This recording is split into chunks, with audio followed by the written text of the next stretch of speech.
अस्सलाम वालेकुम। आज हम फिज़िक्स 9 पीटीवी बोर्ड के यूनिट 4 के लास्ट 2 न्यूमेरिकल्स करेंगे। मैंने अपनी पिछली वीडियोस में आपको बाकी पिछले सारे न्यूमेरिकल्स करा दिए हैं, जिनका लिंक मैं आपको डिस्क्रिप्शन में दे दूँगी। तो आज हम न्यूमेरिकल 4.9 और 4.10 करेंगे। हमारा न्यूमेरिकल 4.9 क्या है? A nut has been tightened by a force of 200 Newton using 10 centimeter long spanner. What length of spanner is required to loosen the same nut with 50 Newton force? अब इधर हमारे पास क्या है, हमें दो फोर्सेस गिवन है और एक रेडियस गिवन है। हमें एक फोर्स का रेडियस गिवन है और हमें दूसरी फोर्स का रेडियस फाइंड करना है। तो पहले हम अपना डेटा लिख लेते हैं।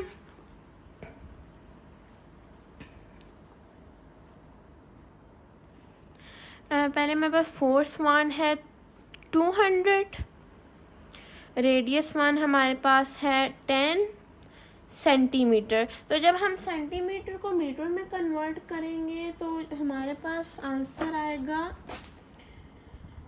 0.1 मीटर। फोर्स 2 जो हमारे पास है वो है 150 न्यूटन और हमने अपना रेडियस 2 फाइंड करना है। अब हमारे पास ये हमारा डेटा हो गया, हमें दो फोर्सेस गिवन है और एक रेडियस गिवन है और हमें रेडियस 2 फाइंड करना है। तो अब इस न्यूमेरिकल को सॉल्व करने के लिए हम जो फॉर्मूला यूज़ करेंगे वो हमारा फॉर्मूला होगा force 1 into radius 1 equals to force 2 into radius 2। ये फॉर्मूला हम यूज़ करेंगे। फोर्स 1 हमारे पास 200 into radius 1 0.1 equals to force 2 हमारे पास है 150 और रेडियस 2 हमारे पास ऐसे ही रहेगा क्योंकि रेडियस 2 हमने फाइंड करना है। अब हम 200 और 0.1 को मल्टीप्लाई करेंगे तो हमारे पास आएगा 200 मल्टीप्लाई बाय 0.1, हमारे पास आ गया 20 equals to 150 multiply by r radius 2। अब जो हमारा 20 है वो ऐसे ही रहेगा और हमारा जो 150 है वो लेफ़्ट हैंड साइड पे आ जाएगा। तो जब वो लेफ़्ट हैंड साइड पे जाएगा तो यहाँ पर वो रेडियस 2 के साथ मल्टीप्लाई हो गया है, लेफ़्ट हैंड पे जाकर वो 20 से डिवाइड हो जाएगा। 20 divided by 50 equals to radius 2। तो जब हम 20 को 150 से डिवाइड करेंगे तो हमारे पास जो आंसर आएगा वो आएगा 0.133। ये हमारा रेडियस 2 हमने फाइंड कर लिया है। इस न्यूमेरिकल को सॉल्व करने के लिए इस न्यूमेरिकल में हमारे पास क्या है, हमें दो फोर्सेस गिवन है और एक रेडियस गिवन है। हमने सेकंड रेडियस फाइंड करना है। हम ये फार्मूला यूज़ करेंगे। 200 को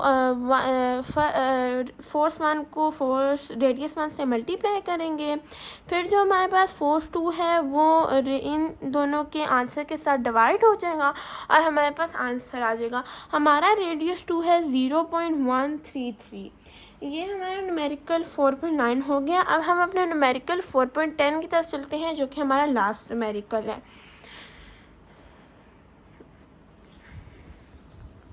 हमारा न्यूमेरिकल 4.10 क्या है?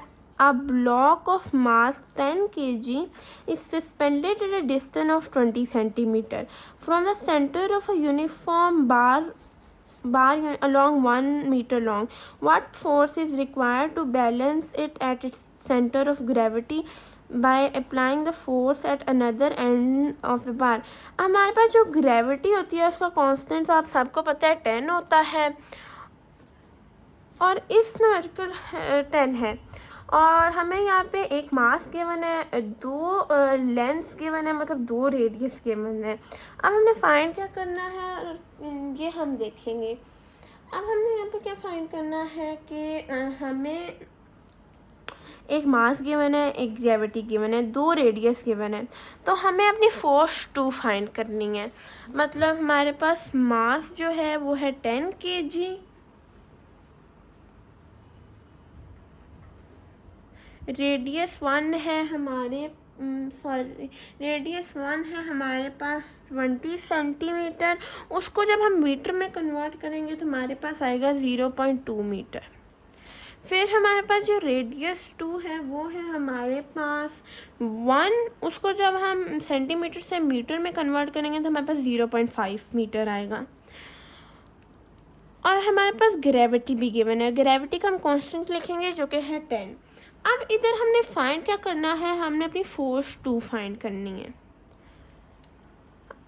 अब आप इधर कह रहे होंगे कि हम फोर्स 1 क्यों नहीं होंगे, तो इस न्यूमेरिकल को सॉल्व करने के लिए जो हम फार्मूला यूज़ करेंगे उसमें सिर्फ फोर्स 2 इंक्लूडेड है, तो इसलिए हम फोर्स 2 ही फाइंड करेंगे। अब इधर हमारे पास मास भी हो गया, ग्रेविटी होगी, दो रेडियस गिवन है और हमने फोर्स 2 फाइंड करनी है। तो अब हम अपने सोल्यूशन की तरफ चलते हैं।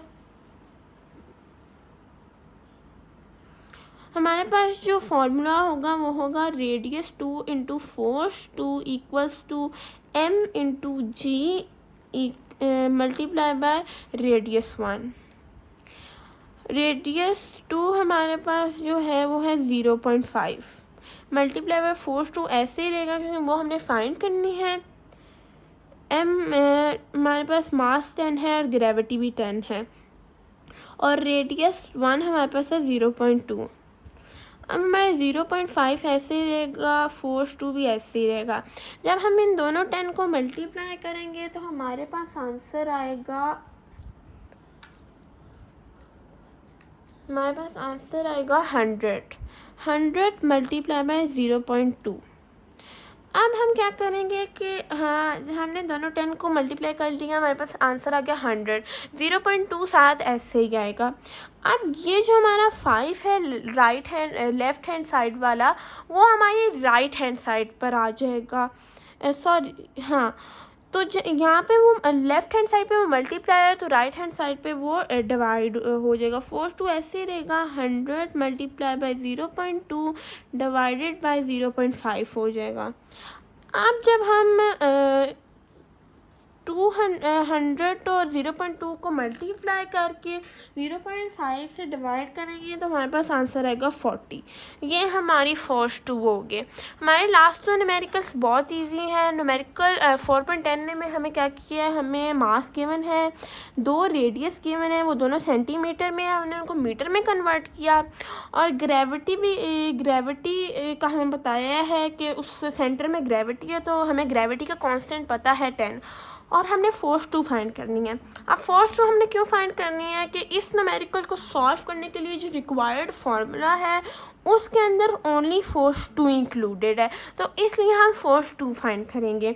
हम रेडियस 2 की जगह हम इनकी जगह की वैल्यूज़ पुट करेंगे, मास और ग्रेविटी को आपस में मल्टीप्लाई करेंगे, जो आंसर आएगा उसको रेडियस के साथ मल्टीप्लाई करेंगे। फिर हमारा क्या होगा कि हमारा जो रेडियस 2 होगा वो राइट हैंड साइड पे चला जाएगा और 100 और 0.2 के आंसर के साथ डिवाइड हो जाएगा और डिवाइड करके जो हमारे पास आंसर आएगा वो हमारा फोर्स 2 हो जाएगा। ये हमारा न्यूमेरिकल 4.10 भी हो गया। हमारे जो यूनिट 4 के न्यूमेरिकल्स हैं वो कंप्लीट हो गए हैं। अब मैं आपको